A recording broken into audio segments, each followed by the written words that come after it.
Imaginemos por un momento una metrópolis que, genera el 6% del PIB de toda la India. Que es una barbaridad. Totalmente. O sea, tiene más multimillonarios que en ninguna otra ciudad de Asia y acoge a más de 12 millones de personas en sus calles. Pero, y aquí viene lo fuerte, imaginemos que el suelo sobre el que pisan todas esas personas, los cimientos de los rascacielos, las vías de los trenes, pues técnicamente no debería existir. Ya, es que es alucinante cuando lo piensas. Hoy nos sumergimos en la ciudad máxima, un lugar construido literalmente robándole terreno al océano. Así que, vale, vamos a analizar esto. Para quienes nos escuchan hoy, la misión de este análisis a fondo es desentrañar una montaña colosal de fuentes. Tenemos de todo hoy sobre la mesa, ¿eh? Sí, sí, desde registros históricos, coloniales, hasta censos urbanos y crónicas económicas. Todo para entender cómo Bombay, o Mumbai, ha logrado convertirse en el milagro más caótico y fascinante del mundo moderno. Y claro, para entender ese milagro, a ver, hay que mirar bajo el asfalto. Los informes topográficos originales de la zona no muestran, digamos, una península sólida preparada para albergar un puerto internacional. ¿Qué revelan exactamente? Pues lo que revelan los mapas del siglo XVI son 7 islas separadas, 7 pedazos de tierra pantanosa, plagada de mosquitos, habitada desde la antigüedad por la comunidad pesquera local, los Coli. Ostras. O sea, nadie en su sano juicio habría mirado ese archipiélago fragmentado y pensado en construir la capital financiera del subcontinente. Ya, y es que la historia de cómo esas 7 islas terminaron en manos británicas parece, no sé, una broma pesada de la geopolítica. Literalmente. Los portugueses tenían el control desde el año 1534, pero no le daban demasiada importancia porque su centro de poder estaba en Goa. Así que en 1661 pasa algo muy curioso. Lo de adopte. Exacto. Cuando la princesa portuguesa Catalina de Braganza se casó con el rey Carlos II de Inglaterra, las islas fueron empaquetadas y entregadas a los ingleses como parte de la dote. Un regalo de bodas, básicamente. Es que Estela. Y la corona británica estaba tan poco impresionada con este pantano que pocos años después se lo alquilaron a la Compañía de las Indias Orientales por una cifra de risa: 10 libras en oro al año. Madre mía, 10 libras por lo que hoy es uno de los metros cuadrados más caros del planeta. Una locura. Pero bueno, la Compañía de las Indias Orientales se topó con un problema logístico evidente. Claro, o sea, no puedes operar un centro de comercio masivo si tus mercancías tienen que cruzar en barca de una isla a otra cada vez que sube la marea. Claro, cero eficiente. Exacto. Entonces, entre 1782 y 1845, iniciaron una obra de ingeniería faraónica conocida como el Proyecto Hornby-Vellard.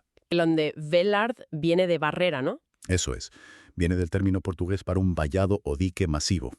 Y durante décadas volcaron miles y miles de toneladas de escombros, tierra y rocas en las brechas inundables, entre las islas. Bloqueando el mar Arábigo. Justo, bloqueando el paso de las mareas. O sea, básicamente crearon un Frankenstein geográfico. Cosieron 7 islas utilizando tierra y escombros como hilo quirúrgico hasta ensamblar una sola masa terrestre artificial. Es una buena analogía, sí. A mí siempre me ha intrigado cómo influye en la psicología colectiva de una ciudad saber que tu propio suelo es un acto de rebeldía contra la naturaleza. Es como si el mismísimo terreno transmitiera una ambición inagotable, ¿sabes? La idea de que si pudimos construir la tierra que pisamos, pues no hay límites para lo demás. Si conectamos esto con el panorama general, esa rebeldía geográfica es la única razón por la que la ciudad se catapultó a la relevancia mundial. Al rellenar esas brechas, no solo crearon espacio para construir vías férreas y almacenes. Sino que consolidaron el puerto. Eso es, consolidaron un inmenso puerto natural de aguas profundas. Y el momento histórico, o sea, no pudo ser más perfecto. En 1869 se inauguró el Canal de Suez. Claro, lo cambia todo. Totalmente. Al acortar drásticamente la ruta marítima entre Europa y Asia, esta masa de tierra, ensamblada a la fuerza, se encontró en la posición ideal en la costa oeste de la India. Se transformó de la noche a la mañana en la gran puerta de entrada. La puerta principal al subcontinente, ni más ni menos. Pero claro, ese inmenso puerto atrajo riqueza, la riqueza atrajo a millones de migrantes y esa explosión demográfica trajo consigo un choque de identidades monumental. Muy monumental, sí. Porque, a ver, una vez que tienes la tierra, la siguiente gran batalla es decidir cómo se llama. Incluso hoy en día, si preguntas en las calles, para quienes visitan la ciudad, te encontrarás en medio de un debate sobre si estás pisando Mumbai o Bombay. Sí. Y las fuentes etimológicas nos muestran un mapa de conquistas y reivindicaciones tremendo. La base original es profundamente indígena. O sea, Mumbai nace de Mumadevei, que es la diosa patrona hindú de los pescadores Koli. Los habitantes originales. Exacto. Y eso unido a la palabra Ai, que en el idioma maratí significa madre. Madre Mumbai. Pero bueno, cuando llegaron los portugueses, sus registros empezaron a llamarla Bombaín. Que hay un mito por ahí sobre eso, ¿verdad? Sí, existe un mito urbano muy popular de que esto significa buena bahía en portugués. Pero a ver, los lingüistas coinciden en que fue simplemente una mala pronunciación del nombre original, adaptada a la fonética europea. Luego los británicos hicieron lo que mejor sabían hacer, anglificarlo todo, transformando Bombaín en Bombay. Y bajo ese nombre, la ciudad vivió su gran revolución industrial y financiera. Hasta 1995. Exacto. Damos un salto temporal a noviembre de 1995, y el gobierno estatal indio cambia oficialmente el nombre en inglés a Mumbai. Fue una medida impulsada fuertemente por el Partido Nacionalista Maratí, Shiv Sena. Un cambio con mucha carga política. Mucha. Y para ser muy rigurosos con las fuentes, y recordando a nuestra audiencia que aquí solo leemos los registros, debemos señalar que reflejan los argumentos de este partido, sin que nosotros entremos a valorar la política interna. Claro, nos ceñimos a los textos. Justo. La premisa oficial era que el nombre Bombay era una cicatriz colonial intolerable. Exigían borrar ese eco imperial para restaurar la dignidad y la historia original del lugar. Pero yo me pregunto, ¿cambiar un nombre en los mapas realmente cambia la forma en que los residentes sienten y viven su ciudad en el día a día? Pues mira, esto plantea una pregunta importante sobre cómo se utilizan los nombres en el urbanismo moderno. No se trata simplemente de toponimia, o sea, se trata de quién tiene las llaves de la casa. ¡Qué buena forma de verlo! Cambiar los letreros de las estaciones y los documentos oficiales fue la manera de decir que el imperio se ha ido, esta tierra vuelve a sus raíces. Pero la realidad a pie de calle, según los informes sociológicos que estamos revisando, es mucho más obstinada que un decreto. Las identidades no se borran con una firma en un papel. Para nada. Millones de habitantes, especialmente las generaciones más veteranas y personas de otras regiones de la India, continúan utilizando Bombay. De hecho, el idioma híbrido y coloquial que reina en los mercados se sigue conociendo como Hindi de Bombay. Es como una especie de tregua silenciosa, ¿no? Sí, una tregua donde la identidad poscolonial y el legado metropolitano global coexisten en la misma frase. Y esa convivencia constante de mundos opuestos es el sello absoluto de la ciudad. Esa misma identidad dual es el imán que no deja de atraer a la gente, lo que genera una presión sobre el espacio físico que es, francamente, aterradora. Los datos dan vértigo. Las fuentes económicas pintan el retrato de una olla a presión sin válvula de escape. Hablamos de una ciudad que domina el 70% del comercio marítimo y de las transacciones de capital del país. El motor absoluto. Es el patio de recreo de la mayor concentración de multimillonarios de Asia. Con esas mansiones verticales de 20 pisos para una sola familia frente a las costas del mar Arábigo. Son el testimonio de esa riqueza incalculable. Pero al mismo tiempo, los datos del censo exponen la paradoja espacial más extrema del planeta. Aquí vienen los números duros. Sí, un 41,8% de la población vive hacinada en poblados chabolistas o asentamientos informales. Hablamos de casi la mitad de los habitantes de la metrópolis. Madre mía. Y la brutalidad del dato radica en que esos asentamientos ocupan apenas alrededor del 7% del territorio urbano. ¿7%? El espacio habitable medio es de 4,5 metros cuadrados por persona. 4,5 metros cuadrados. A ver, eso es menos de lo que ocupa un coche aparcado. Y el caso más emblemático de esta hiperdensidad es Dharavi, situado justo en el centro neurálgico de la ciudad. El corazón mismo. Según los registros, alberga a 1 millón de personas apiñadas en apenas 2,39 kilómetros cuadrados. Pero aquí es donde se pone realmente interesante. Cuéntame. Porque la narrativa tradicional nos diría que un poblado chabolista es sinónimo de inactividad, de miseria pasiva, ¿sabes? Ya, el estereotipo clásico. Exacto. Pero los informes económicos revelan que Darabi factura cientos de millones de dólares anuales a través de unas 15.000 fábricas ubicadas en su interior. 15.000. Producen cuero de altísima calidad, ropa, cerámica y manejan una de las mayores industrias de reciclaje de plástico del mundo. Con 15.000 fábricas funcionando, no deberíamos ver a Darabi como una zona económica especial ultradensa en lugar de solo un barrio pobre. Lo fascinante aquí es que las dinámicas operativas de esas 15.000 fábricas son un prodigio de la adaptación humana. Hablamos de cadenas de suministro verticales que operan en el interior de chabolas de una sola habitación. En una sola habitación. Sí. En la planta baja tienes cubas para el tratamiento y curtido del cuero o el fundido del plástico, en unas condiciones laborales extenuantes, claro. Y en un altillo de madera, justo encima de esa maquinaria y esos gases, duermen las mismas familias que trabajan allí. ¡Wow! No hay separación entre el espacio industrial y el doméstico. Espera, me cuesta comprar esa idea romántica del emprendimiento extremo que a veces pintan los analistas, ¿eh? Tener 15.000 fábricas operando sin infraestructura, con familias durmiendo sobre vapores tóxicos en 4 metros cuadrados. Es durísimo. No suena un motor económico vibrante, suena a una explotación laboral brutal impuesta por la falta de espacio. ¿Cómo justifican las fuentes que este entorno es una especie de subsidio para los ricos de la ciudad? Pues mira, los economistas urbanos no lo describen como un subsidio moralmente aceptable, sino como una interdependencia mecánica y descarnada.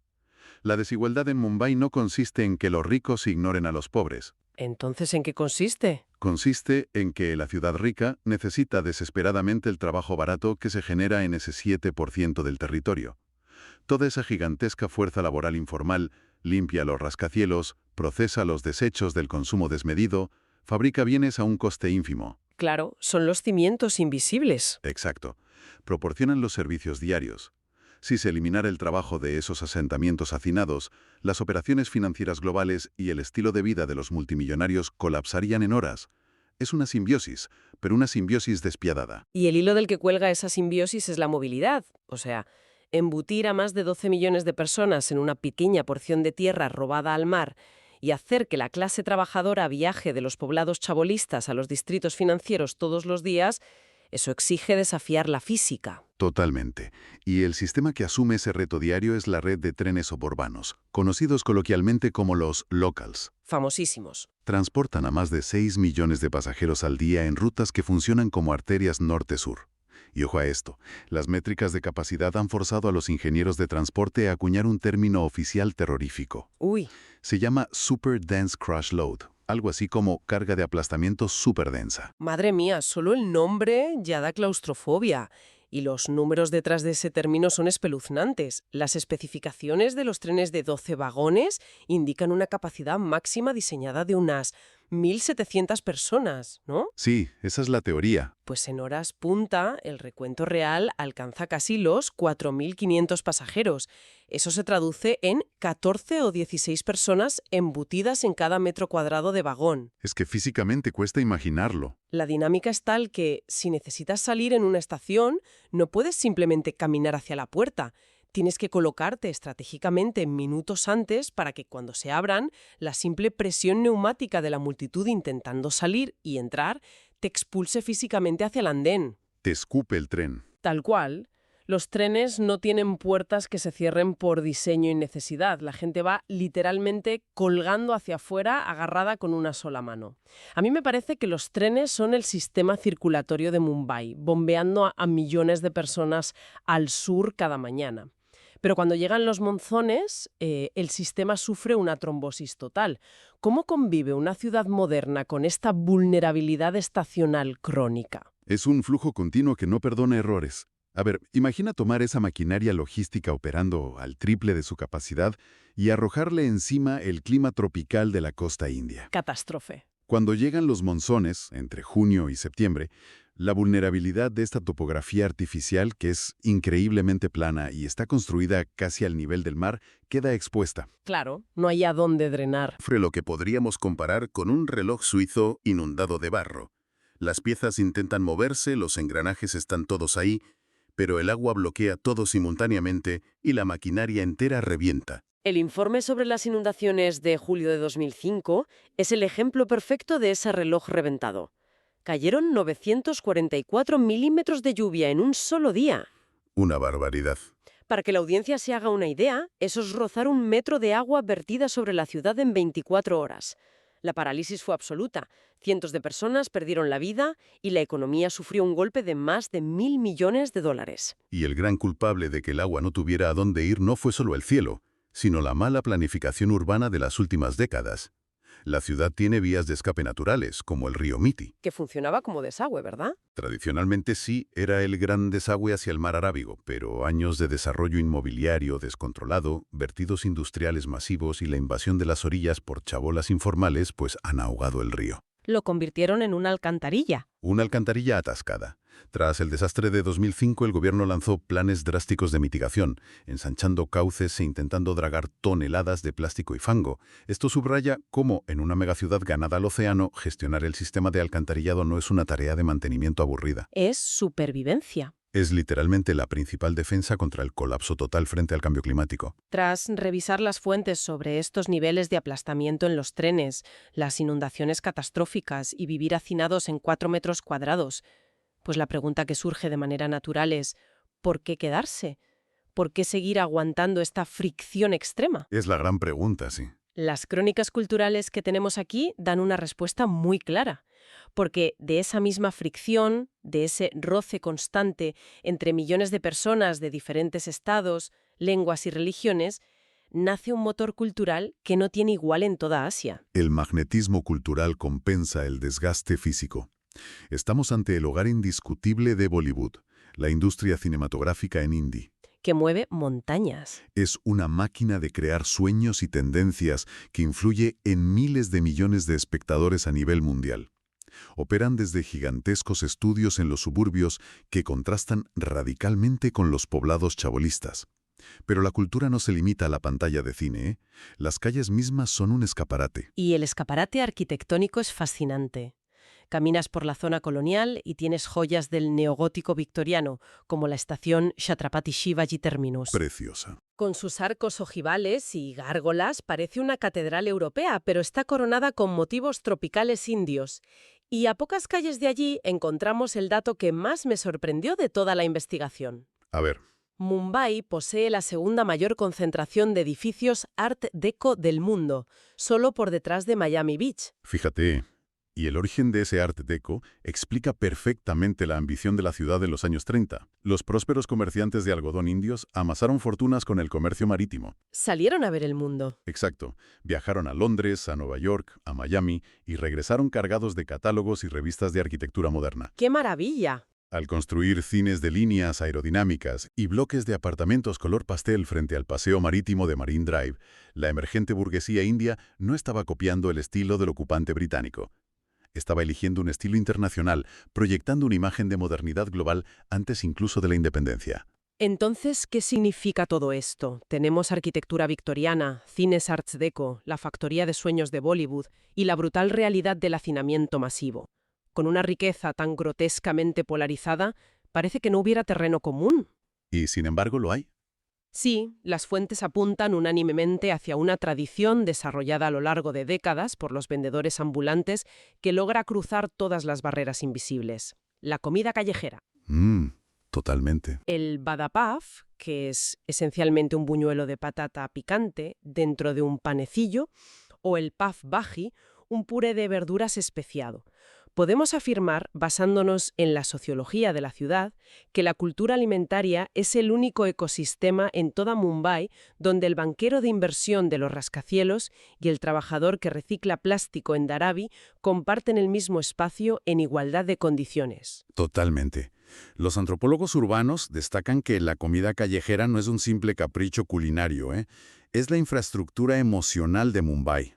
Me encanta ese concepto. Es que en una ciudad donde el ciudadano promedio pasa horas soportando cargas de aplastamiento en trenes atascados, sin apenas espacio vital en su propia casa, detenerse en la calle para comer un vada pav recién hecho es un momento de pausa compartida. Un respiro. Nadie tiene tiempo para restaurantes de mantel largo al mediodía, y la calle iguala a todos en el sabor y en el ritmo. Estas costumbres forjan la identidad compartida del Mumbaikar. Frente a la gigantesca disparidad económica, comer en la calle es la declaración silenciosa de que, al final del día, todos pertenecen a la misma ciudad hiperactiva. Ha sido un viaje absolutamente vertiginoso por la inmensa pila de informes de hoy. Hemos visto cómo una dote de bodas real sentó las bases para que un proyecto de ingeniería faraónico cosiera 7 islas y creara un puerto colosal. Un Frankenstein geográfico. Exacto. Hemos navegado por el tenso debate identitario entre Bombay y Mumbai para recuperar las llaves de la casa postcolonial. Y hemos analizado el duro contraste entre el 6% del PIB nacional y las 15.000 fábricas sudando en el hacinamiento de Dharavi. Todo conectado por esos trenes imposibles.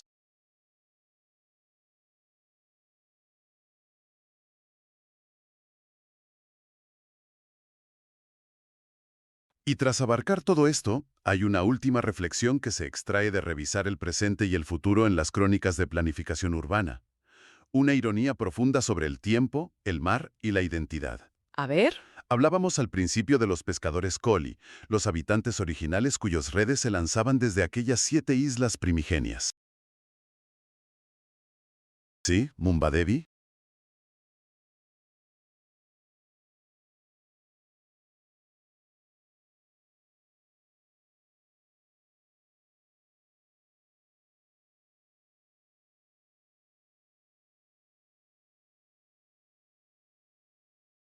Buscando solucionar el atasco de tráfico, claro. Exacto.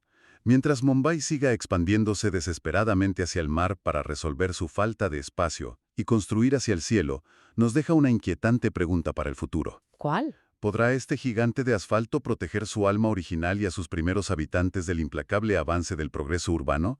Y todo esto justo en un momento histórico donde el aumento del nivel del mar a nivel global amenaza con reclamar lo que siempre fue suyo.